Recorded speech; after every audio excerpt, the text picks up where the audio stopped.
G'day mates. Today we are talking about a financial ambush that catches thousands of hard-working Aussie couples completely off guard. Imagine this scenario.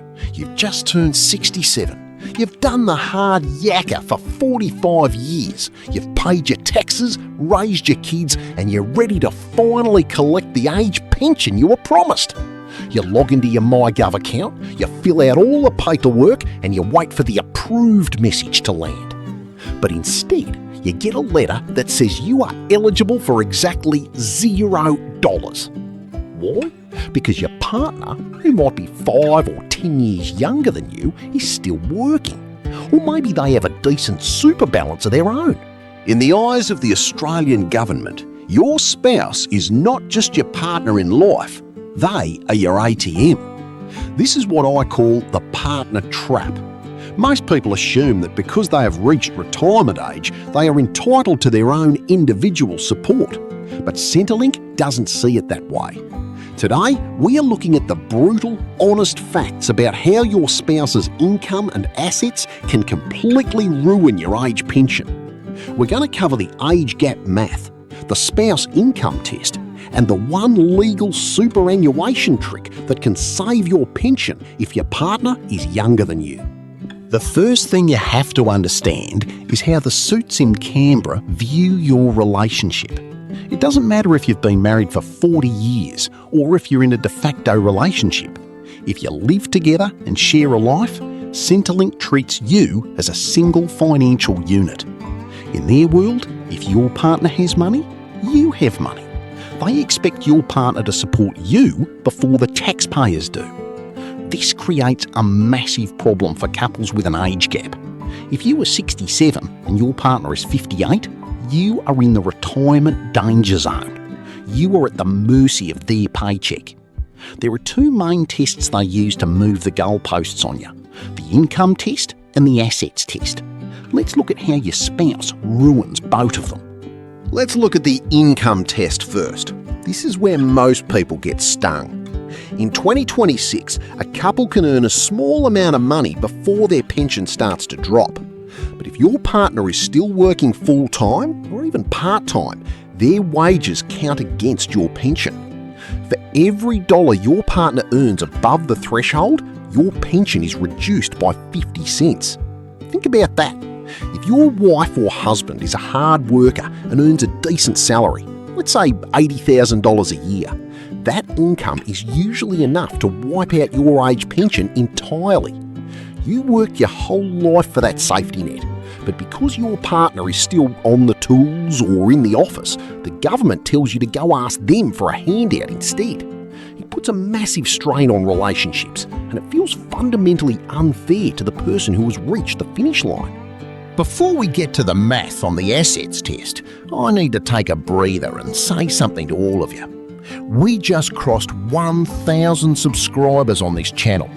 To be honest, this old bloke is a bit overwhelmed. I started this because I was sick of seeing my mates get confused by the system, but I never expected 1,000 of you to back me up this quickly. I want to say a massive thank you for trusting me, but more importantly, thank you for the way you treat each other in the comments. I want to give a shout out to George, who is always sharing his wins, to Rosa, who keeps us grounded, to Ron, our 71-year-old veteran who reminds us why we do this, and a special shout out to Annie O, who asked me specifically to explain this partner trap in a comment the other day. Annie, this video is for you. We are all from one community here. Whether you are rich, struggling, single or married, we are all just Aussies trying to figure out a confusing maze. It is my duty to dig through the rules and give you the truth. I want to hear from the rest of you now. Go down to the comments and tell me, what is the biggest financial problem keeping you awake at night? What rule is making your life difficult? Drop your question below. I promise I will read every single one and I will reply to you. We're going to sort this out together, either through my research or through the wisdom of the other legends in this community. We've got each other's backs. Now, let's get back to the math, because there is one more trap we need to talk about. Now we hit the assets test.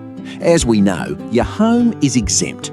But every other cent you and your partner own is thrown into a blender and counted as one big pile. If your spouse has been a good saver and has a large superannuation balance, that balance counts toward your assets test.